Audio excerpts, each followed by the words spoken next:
The air is thick with the scent of damp earth and burning joss sticks, high in the limestone mountains of Southeast Asia, where the clouds seem to snag on the jagged peaks.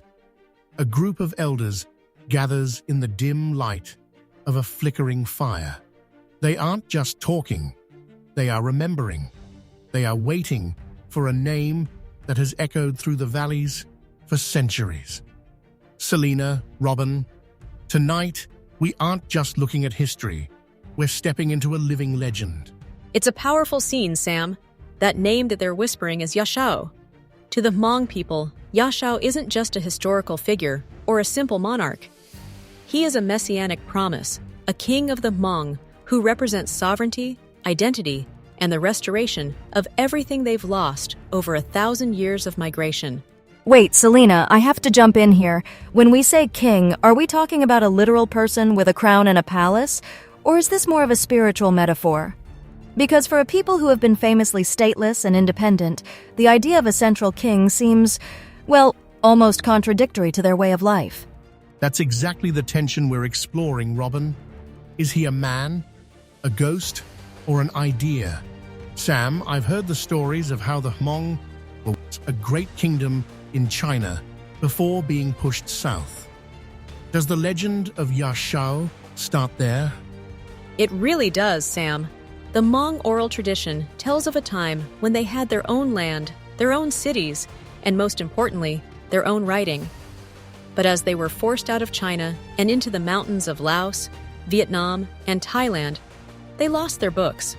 Legend says the cows ate the paper, or they had to eat the books to survive the famine of the journey. So, the king, Yahshao, is the one who is supposed to bring that literacy back? It sounds like he's less of a political leader and more of a cultural savior. But honestly, Selena, doesn't every displaced group have a golden age myth? Why is Yahshao different?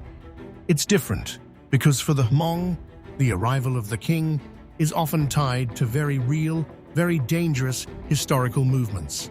Selena, tell Robin about the Madman's War. That's where the line between myth and reality gets really blurry, right? Exactly, Sam. In the early 20th century, specifically around 1918, a man named Pa Che-Vieux led a massive revolt against French colonial rule. He claimed to be acting under divine inspiration, a precursor to the true Hmong king. He was said to have climbed trees to receive messages from the heavens. People saw him as the manifestation of the Yahshao spirit. See, that's where I get skeptical. You have these leaders who claim the mantle of king or messenger to mobilize people for war.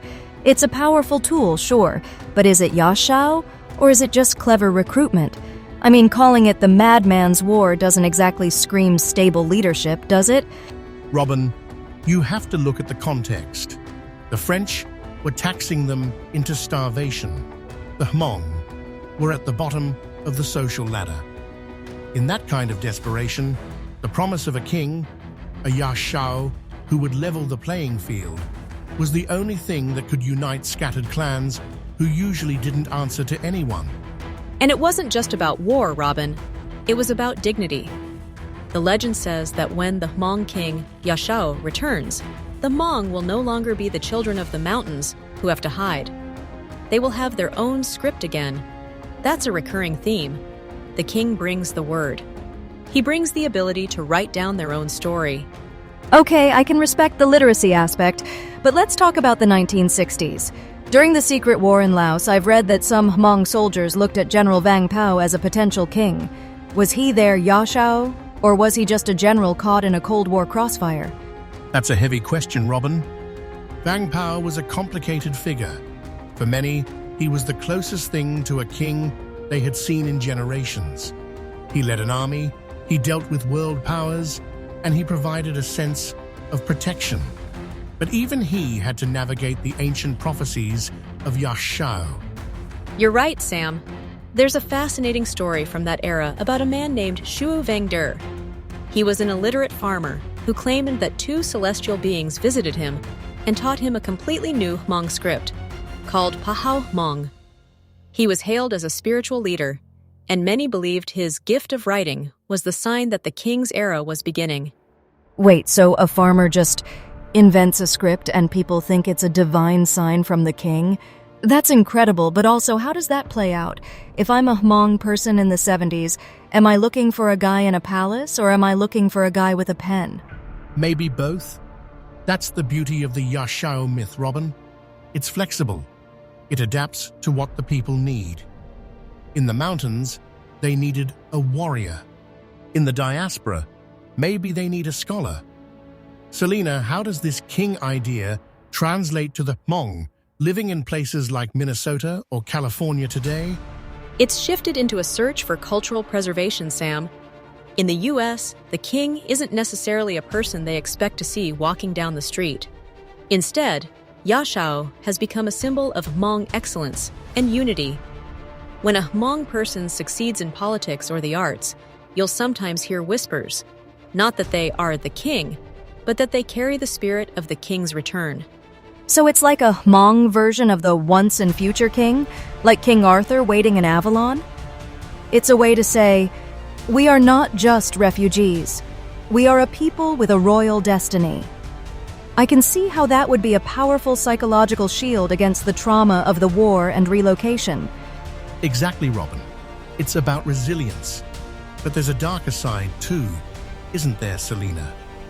There have been messianic cults that use the name of Yahshao to exploit people. We should probably talk about that, because every powerful legend has its shadows. It's true.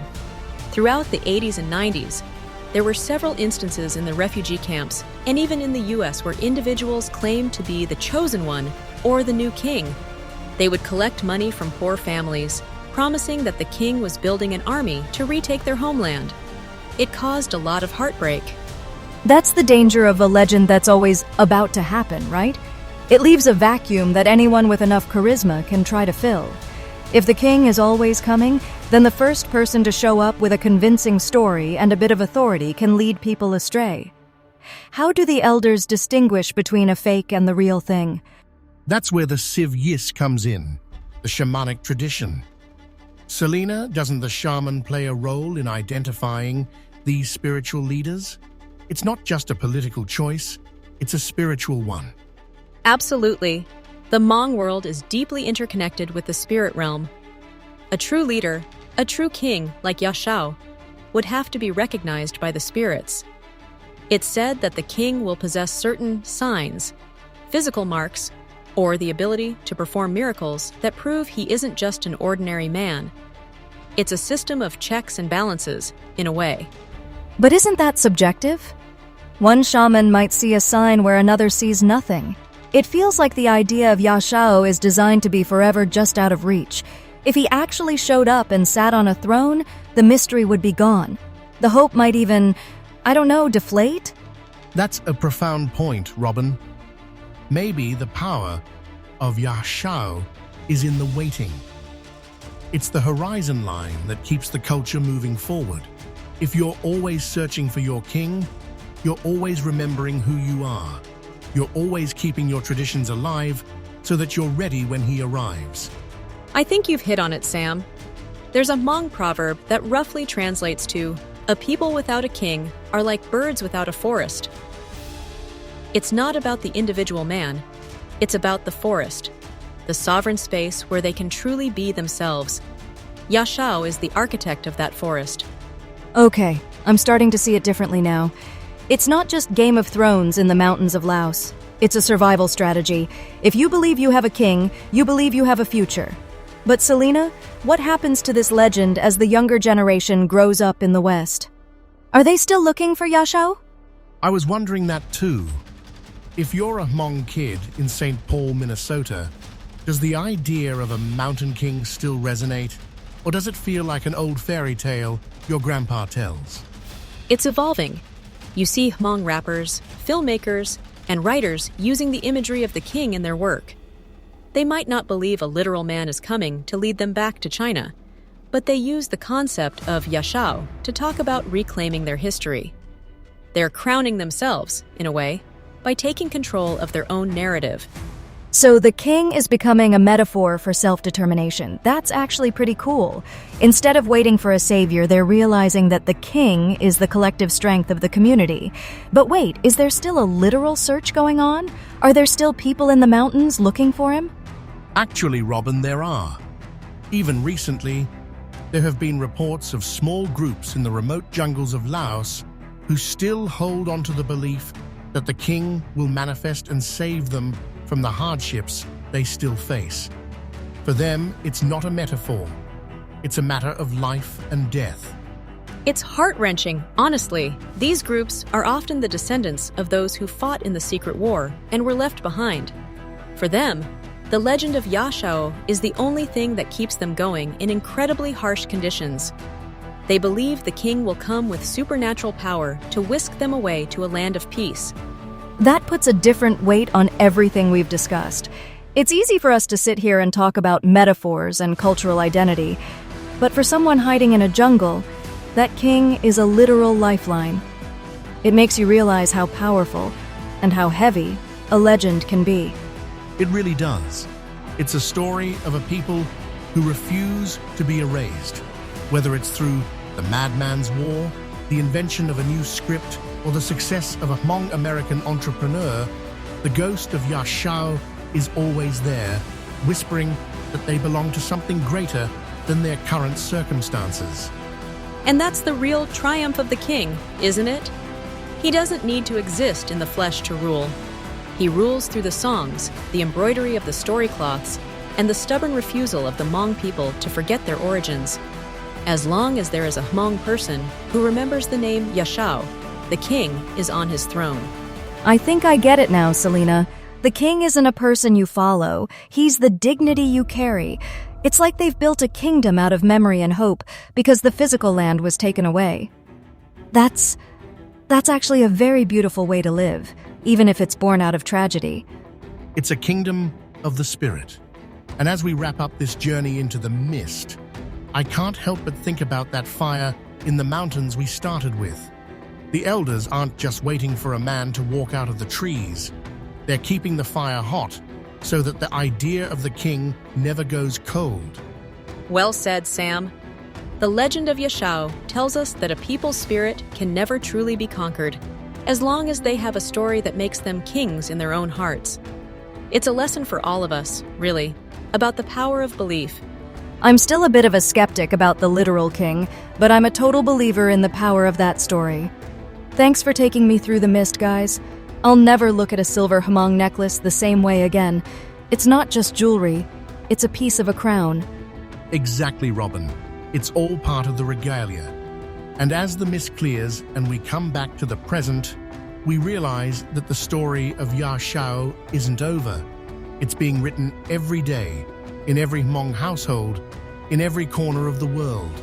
The king is dead. Long live the king, wherever he may be. And perhaps the most surprising twist is that by looking for a king, the Hmong people have actually discovered their own collective power. They didn't need a monarch to survive. They needed the dream of one. And that dream has carried them across oceans and through centuries. It's a story that starts in the clouds and ends in the heart. Honestly, that's the best kind of tale. I'm glad we shared it today. Me too. Until the next time the mist rolls in and the fire is lit, keep listening for the echoes of the mountains. There's always another story waiting to be told. Good night, everyone.